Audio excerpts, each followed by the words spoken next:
أنا waxaan gudoomiye maxkamadda ciidamada ee gobolada bari maxaabiistana aniga ay xiran yihiin oo ay tirsan yihiin oo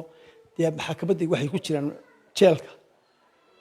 maxkamadda haddii aan waraaq la soo siin ama wax la soo siina waxa la iskama sii daayo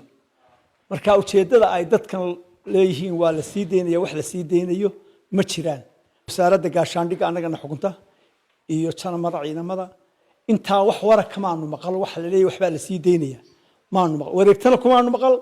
afna kumaanu maqal saakana waanu yaabnay markaan ognay wadkii la burburinayo markii aan weydiiyana waxay igu yiraahdeen waxana lagu yiri waxa la sii deynaya maxaabiistii dagaalka ee Laascaanood waxa waxba kama jiraan waa la burburiyay magaalamiyada waa la burburiyay dadkii masaakiinta waa la lugooyay dad war xumo tashiila oo aan anaga war naga qaadan anu gudoomiye baan ahay halka laga sameeyayna meel ii dhowbay imay weydiin oo dad kimay oranin gudoomiye cid ma la sii deynaya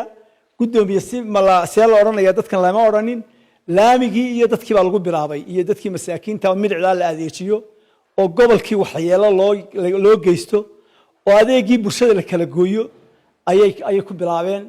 dadka wax magaratada ee masaakiin dad baana kulay arrin maaha dadkan masaakiinta ka dhalatay maaha waxa been maxawl liyatiyo lug beeleedo lugtan waa way dhacdaalay iyo waxna loo sheegay iyo waxaanu maqalay midna ma jirto wareegto kumaanu maqal jaraa'id kumaanu maqal dhammaan dawladda waxaan ka codsanayaa inay hagaajiyaan oo tallaabo laga qaado dadka xukuumadda tashiilka ah in tallaabo laga qaado dadka shacabka ee deegaanka magaalada Burco waxaan u sheegay inay isdejiyaan waxaan u sheegay inay beenta iyo waxa ay qaadanayaan ku turkuteeka iska daayaan waxaan u sheegayaa dadku inay horumaraan oo maskaxda ka horumaraan oo qofka yar wuxuu soo dhiibaya iska ilaaliyaan